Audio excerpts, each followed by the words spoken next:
আসলে মনে তাদের অন্য কিছু। আপনি জানেন জামাতকে অনেকেই মুনাফেক বলে, তাদের মুখে এক মনে আর এক, সেটারই অংশ কিনা? জামাতকে মুনাফেক বলতে অনেকেই বলছে আগে, কিন্তু ইদানিং কালে 5ই আগস্টের পরে আমি প্রথম বলছি এটা মুনাফেকের দল, সকাল বিকাল রাত্র দুপুর, এবং আমি এদেরকে বলছি এই আলবদর রাজাকারের বাচ্চারা সাবধান, আমরা কিন্তু এখনো জীবিত আছি। এটা ফজলুর রহমানের কাছে তো আপনি বললেন, তো আমাকে আবার মনে করায় দিলেন, তো মুনাফেক তো অবশ্যই, সেটা অন্য জিনিস।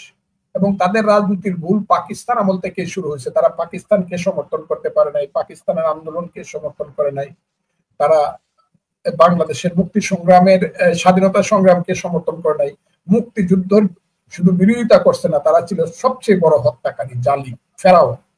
কাজেই আমি তাদেরকে চিনি, এবং তারা যে আগামী দেশটাকে এইটা বাংলাদেশ রাখতে চায় না, তারা যে এটাকে পূর্ব পাকিস্তান বানাইতে চায় এবং তাদের পূর্ব পরাজয়ের প্রতিশোধ নিতে চায়, এটা এখন ক্লিয়ার হয়ে গেছে। যে কারণে আপনি বলতেছেন তারা ক্ষমতায় যেতে চায়, ক্ষমতায় গেলে তো ইলেকশনে যাবে, ইলেকশনে গেলে এদের ভোট আরো 1% 2% কমবে, কেউ জামানত বাঁচাইতে পারবে না। বাংলাদেশের অবস্থাটা এইরকম। কিন্তু তারা ক্ষণে ক্ষণে এমন কিছু চক্রান্তমূলক কাজ করেছে 5ই আগস্টের পরে, যে একদম এসিলেন্ট থেকে ইউনো থেকে ডিসি আর ওসি থেকে এসপি থেকে দৌড়ে একবার সবকিছু মিলে দিলে তারা বিভিন্ন জায়গাতে তাদের কিছু, বেশিরভাগ জায়গাতে তাদের অসংবাদ লোকজনকে বসায় রাখছে।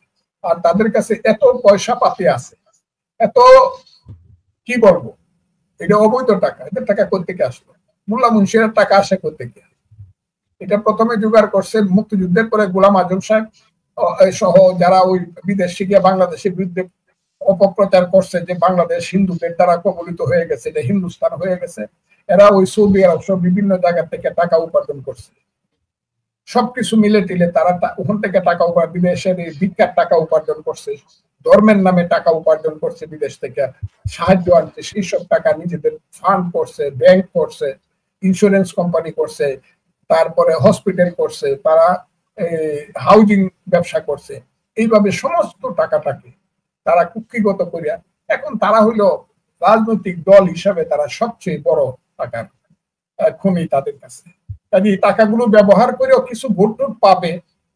আর যদি কোনো দল যদি ক্ষমতায় না যায়, ধরেন বিএনপিও যদি ইলেকশনে না যায়, কোন দল যদি ইলেকশনে না যায়, শুধু একা জামাত ইসলাম এবং তার সহযোগীরা যায়, তাই তো তারাই পাশ করবে। কিন্তু বিএনপি গেলে আওয়ামী লীগ তো যাবেই না, অন্য যে কোনো দল গেলে জামাত ইসলামী দেশে ক্ষমতায় যাবে। আল্লাহর রহমত, আল্লাহ আছে, কিন্তু আল্লাহ সর্বশ্রেষ্ঠ, আল্লাহই ক্ষমতা এবং সম্মানের মালিক। কিন্তু কোনোদিন জামাত পাবলিকের ভোটে ক্ষমতায় যাবে না, ইনশাল্লাহ, আমি এটা কয়ে দিলাম, কোনোদিন না। এই দেশে, মুক্তিযুদ্ধের দেশে জামাত, তাইলে এটাকে পূর্ব পাকিস্তান বানাইতে হবে, আর আমরা যত মুক্তিযোদ্ধা আছি সবাই মরে যেতে হবে, বাস দ্যাটস অল। এরা কিভাবে আপনারা কি চিন্তা করেন জামাত ক্ষমতায় যাবে? বলে তো যে তারা নাকি সব বন্দোবস্ত পাকা করে ফেলেছে, যদি নির্বাচন হয় তাহলে জামাত ক্ষমতায় যাবে, মানে সেই ইঞ্জিনিয়ারিং, সেই মেকানিজম তাদের করা হয়ে গেছে যদি নির্বাচন হয়। না, যদি মেকানিজম হয়, নির্বাচন হলে জামাত ক্ষমতায় যাবে না। যে নির্বাচনে বিএনপি যদি যায়, ধরেন আওয়ামী লীগ তো যদি না যায়, বিএনপি যদি যায়, অন্য কেউ না গেল, শুধু বিএনপি গেলেই জামাত এবং ওই যে মোল্লা মুন্সিরা বা ওই যে ইসলামের নামে যারা ব্যবসায়ী দল করে, 10-15টা সিট পাবে, ম্যাক্সিমাম 20টা। জামাতের চেয়ে স্বতন্ত্ররাই সিট বেশি পাবে, যারা মুক্তিযুদ্ধের নামে ইলেকশন করবে। অনেক মানুষ মুক্তিযুদ্ধের নামে ইলেকশন করবে স্বতন্ত্র, তাতেও জামাতের চেয়ে বেশি ভোট পাবে। এমনিতে ধরেন এরকম কি কোনো পরিকল্পনা আছে যদি নির্বাচন হয়? আপনারা অনেক লোক বলছেন যে নির্বাচন করবে, সেরকম পরিকল্পনা কি আপনাদের আছে কোনো? নির্বাচন হলে জি, যদি নির্বাচন হয়, আপনি বলছেন যে অনেক মুক্তিযোদ্ধা নির্বাচন করবে মুক্তিযুদ্ধের নামে, এরকম কোনো পরিকল্পনা কি আছে নাকি আপনাদের? পরিকল্পনা আমার হোক বা না হোক, পরিকল্পনাটা আসে বাস্তব প্রেক্ষিত থেকে। বাস্তব প্রেক্ষিতটা হলো বিএনপি আর জামাতের মধ্যে যখন ইলেকশনটা হবে, আওয়ামী লীগ যখন ইলেকশনে আসবে না, তখন এই দেশে বাঙালি জাতীয়তাবাদ, মুক্তিযুদ্ধ এবং এই দেশের অসাম্প্রদায়িক ধর্মনিরপেক্ষ রাজনীতির কথা, মুক্তিযুদ্ধের কথা বলে লোক দাঁড়াবে। এটা আমি না করলেও কোনো কাজ হবে না, এই ফোর্স দাঁড়াবে। বুঝতে পেরেছি। এমনিতে ধরেন এখন সরকার ইলেকশনে যে আলাপ করতেছেন, আপনার কি ইনফরমেশন ইলেকশন ওই 12ই ফেব্রুয়ারি 2026 সনে হয়ে যাবে, এটা কি মনে করতেছেন? আমি তো ইলেকশনে আলাপ করাটাকে পণ্ডশ্রম মনে করতেছি। আর ইলেকশন যদি করতে পারে, তারা প্রথম চাইবো ওই যেমন আজকে দেখলাম পত্রিকায়, কালকে চাইছে জামাত আর এনসিপি। এটাই তো ইউনূস সাহেবের নিজস্ব দল। জামাত হইলো তার গার্ড, আর এনসিপি হইলো তার সন্তান। তারা বলতেছে যে আগে গণভোট হবে। কি গণভোট হবে? যে ওই যে জুলাই সনদকে সংবিধানের উপরে স্থান দিতে হবে। তাহলে সংবিধানের উপরে স্থান দিতে গিয়ে যদি জুলাই সনদের উপরে গণভোট করে, তাহলে তো এটা বাংলাদেশ হইল। কারণ 72-এর সংবিধান তো গণভোট করে তারা বাতিল করতে পারে না, বা অর্ডিন্যান্স করবে তাও রাষ্ট্রপতি করতে পারবে না। ইউনূস সাহেব যাতে অর্ডিন্যান্স করে, ইউনূস সাহেব কি অধিকারে, কনস্টিটিউশনের কোন আর্টিকেল অনুযায়ী প্রধান উপদেষ্টা অর্ডিন্যান্স জারি করবে? না, এটা করতে হবে তাকে নাকি 5ই আগস্টের বিপ্লব ক্ষমতাতে, বিপ্লব ক্ষমতা দিলে বিপ্লবী সরকার করেন নাই কেন? সেদিনেই বিপ্লবী সরকার করতেন। গণতান্ত্রিক সরকার, সাংবিধানিক সরকার করে এখন 1.5 বছর পরে এসে বলেন বিপ্লবী সরকার করে দেখেন।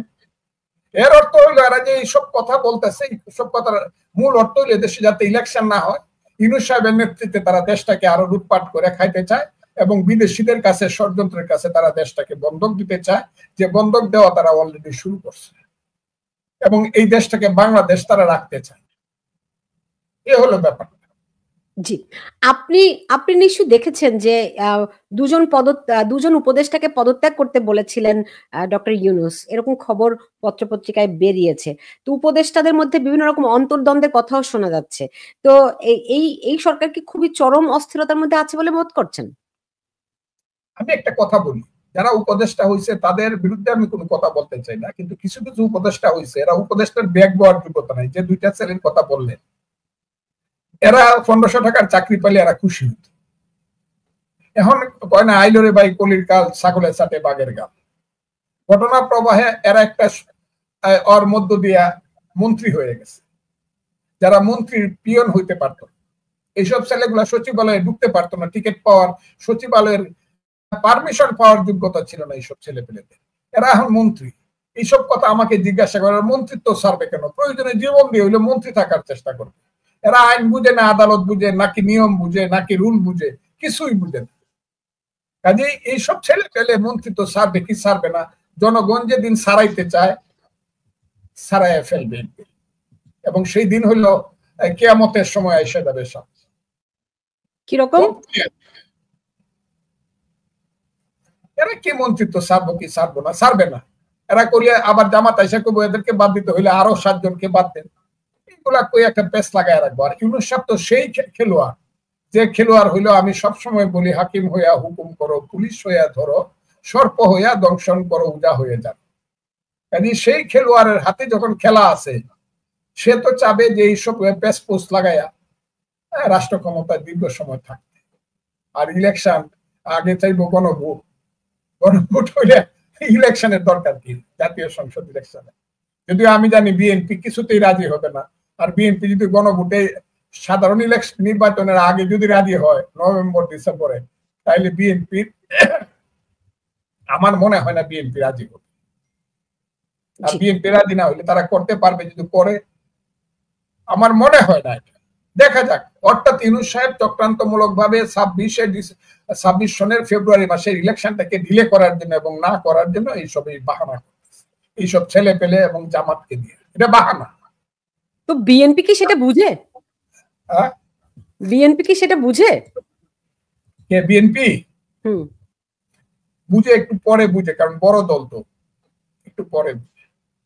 মানে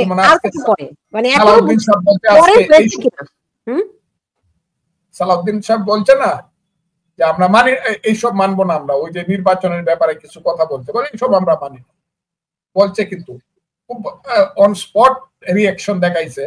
তাকে সেলিউট করাই দরকার, এটা সাধারণত করে না। কিন্তু মানে স্পন্টেনিয়াস রিঅ্যাকশন না করলে, হ্যাঁ, শুধু সবসময় মানে দেখি করে কি, এটা আপনি গল্পটা বোধহয় জানেন, যদি গল্পটা অনেকে জানে। ওই যে চোর ঘরে ঢুকছে, মালিক চোখ বুঝে আছে, বলে দেখি শালাই করে কি। এই অবস্থাটা পরে শেষ পর্যন্ত চুরি করে চলে যাবে, কিন্তু পরে আর ধরতে পারবে না। আমি তাই মনে করি চোর ওই দেখি সালাই করে কি একবার দুইবার কইলাম, কিন্তু পরে কিন্তু চোরকে ধরে ফেলানো। তো বিএনপি কি আপনার মনে হয় চোর ধরতে পারবে, নাকি দেখি না কি করে এই অবস্থায় আছে? দেখি না কি করে এই অবস্থায় আছে, কারণ বিএনপি মনে করতেছে যেহেতু ইলেকশন করলে এখন আওয়ামী লীগ নিশ্চিন্ত ভাবে আমরাই রাষ্ট্র ক্ষমতায় আসবো, আচ্ছা কোনোভাবে ইলেকশনটা করা যায় কিনা পিঠ চাপড়াইয়া, এটা বিএনপি মনে করে, যে কারণে অনেক কিছু বিএনপি ছাড় দিতেছে বলে আমি মনে করি। তাহলে এত কিছু ছাড় দেওয়ার কথা, কারণ সব ওই যে জুলাই সনদ যেটা হয়েছে, জুলাই সনদটা বাংলাদেশের মুক্তিযুদ্ধের পক্ষের মানুষ কিন্তু একসময় থ্রো করে দিবে, আমি কথাটা বললাম, ছুড়ে ফেলাই দিবে মুক্তিযুদ্ধের পক্ষের মানুষ, কারণ এখানে অটোমেটিক্যালি 57% মানুষ বাদ পড়ে গেছে। যে 25টা দলে ভোট মানে দস্তখত করছে, সেই 25টা দলে ভোট পাইছে, সর্বশেষ ভোট পাইছে 43%, আর যাদেরকে বাদ দিচ্ছে, যারা দস্তখত করে নাই, তাদের পক্ষে ভোট ছিল 57%। কাজে এখন পর্যন্ত কিন্তু ইউনূস সাহেবের বা জুলাই সনদের পক্ষে কিন্তু মেজরিটি পিপল আসে না। আর এখন তো যদি জিজ্ঞাসা করে ভোটে যায়, ওই যে গণভোট করবে, গণভোট করে তো সালাউদ্দিন সাহেব বাছাই দিছিল ইউনূস সাহেবরে, যে যেদিন পার্লামেন্ট ইলেকশন হবে সেদিন গণভোটটা দিলে পরে সব মানুষ তো আসবে, কাজেই একটু ভোট পাবে। আর এমনি আলাদা গণভোট করলে আগে 2% মানুষ সেন্টারে যাবে, আর অন্য মানুষ আইব খিলাইবার লাগে, কারণ এই জুলাই সনদ কেউ সমর্থন করে না বাংলাদেশে, কেউ না। তো বিএনপি তাহলে এই কাজগুলি কেন করছে? তারা কি মনে করছে যে মাথায় হাত বুলিয়ে আপনি যেটা বলছেন এরকম করে তারা নির্বাচন করাতে পারবে? না, এটা তো একটা বড় দায়িত্বশীল দল বিএনপি। আমি একটা কথা বলি, দায়িত্ব তারা মনে করে শেষটা দেখি না কি হয়, শেষটা দেখি। আবার বিএনপির বিরুদ্ধে যখন স্লোগান দেয়, তারেক রহমান সাহেবের বিরুদ্ধে বা দেশ নেত্রীর বিরুদ্ধে যখন স্লোগান দেয়, বা জিয়াউর রহমানের ছবি যখন পোড়ায়, তখন তো আবার বিএনপি লাখে লাখে আবার দাঁড়ায় দাঁড়ায় বলেও জামাত শিবির রাজাকার, এই মুহূর্তে বাংলা রিয়েকশনও দেখায়। কিন্তু বিএনপি রিয়েকশনটা একটু কম দেখায়, কারণ তারা তো বলদ দল, তারা মনে করে ইলেকশনটা হইলে পরেই আসুক না, রাষ্ট্র যন্ত্রটা আমাদের হাতে আসুক। এই কারণে একটা ধৈর্যের একটা পরিচয় দিচ্ছে বিএনপি, এটা মনে করি। জি, এমনিতে সালাউদ্দিন আহমেদ বলেছেন যে এ মাসের মধ্যেই তারা